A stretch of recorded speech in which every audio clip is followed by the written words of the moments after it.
बप्पी दा के साथ चली गई संगीत की चमक। जानिए बप्पी लहरी का डिस्को संगीत से बीजेपी में शामिल होने तक का सफर। नमस्कार, आप देख रहे हैं एसेंस इंडिपेंडेंस और मैं हूं प्रिया बंसल आपके साथ।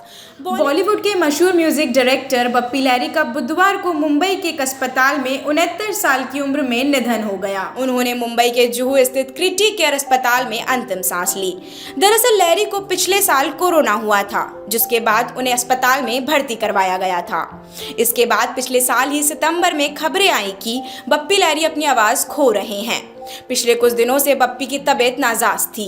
आखिरकार बुधवार को उन्होंने दुनिया को अलविदा कह दिया। बता दें कि पिछले 1 महीने से बप्पी लहरी अस्पताल में भर्ती थे और इस सोमवार को ही उन्हें छुट्टी मिली थी। मंगलवार रात उनकी तबीयत फिर से खराब हो गई, जिसके चलते उन्हें जुहू के क्रिटी केयर अस्पताल में भर्ती करवाया गया था।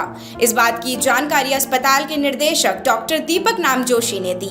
डॉक्टर का कहना है कि लहरी कई समस्याओं से जूझ रहे थे। उनके निधन से ठीक पहले उन्हें OAS था, ऑब्स्ट्रक्टिव स्लीप एपनिया से हुई है। उन्होंने 19 साल की छोटी उम्र में ही एक संगीत निर्देशक के रूप में अपना करियर शुरू किया। उनके पिता अपरेश लाहिरी एक प्रसिद्ध बंगाली गायक थे। उनकी मां बंसारी लाहिरी एक संगीतकार और एक गायिका थी, जो शास्त्रीय संगीतकार और श्यामा संगीत में पारंगत थी। बप्पी लहरी के बारे में कहा जाता है कि उन गायकों में से एक हैं जिन्होंने भारत में डिस्को का प्रचलन ले आए।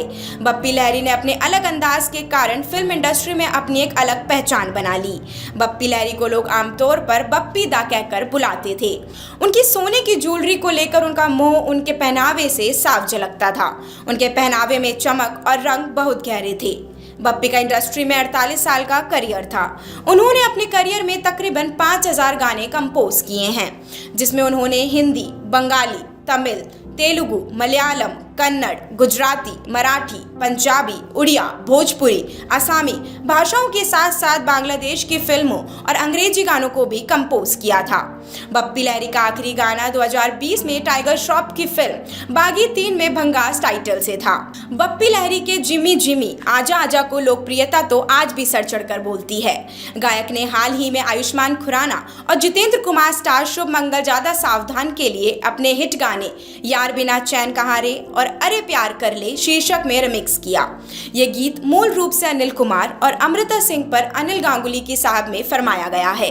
1970 और 80 के दशक के अंत में डिस्को डांसर, नमक हलाल और डांस डांस जैसे स्काउट नृत्य के लिए लोकप्रिय उन्होंने भारतीय सिनेमा के साथ संश्लेषित डिस्को संगीत को बेहतर ढंग से एकीकृत करते हुए मदद की।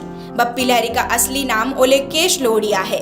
महज 4 साल की उम्र में ही लता मंगेशकर के एक गीत में तबला बजाकर वे बहुत मशहूर हुए। तभी से उन्हें प्यार से बप्पी दा बुलाया जाने लगा। तब से लेकर अब तक बप्पी दा के नाम में सिर्फ बॉलीवुड में ही नहीं बल्कि हॉलीवुड में भी काफी मशहूर है। Bappi Lahiri American rock star Elvis Presley के बड़े फैन थे। एल्विस अपनी परफॉर्मेंस के पहले सोने की चेन पहना करते थे। एल्विस को देखकर बप्पी दा ने भी सोचा कि जब वो कामयाब हो जाएंगे तो अपनी एक अलग पहचान बनाएंगे। कामयाब होकर बप्पी दा ने सोना पहना, जिससे उन्हें इंडिया का गोल्ड मैन तक कहा जाने लगा। इसी के साथ सिंगर ने बताया कि वो सोने के लिए अपने लकी मानते थे। 2014 में बप्पी लहरी के पास 454 ग्राम सोना था, 4.62 किलो चांदी और 4 लाख रुपए के हीरे थे। हालांकि अब उनकी संपत्ति में बदलाव हो गया है। बप्पी दा की तरह उनकी पत्नी चात्रिनी लोहिडी भी सोने और डायमंड की शौकीन है। 80 के दशक में बप्पी लहरी को डिस्को धुनों में खूब धमाल मचाया गया।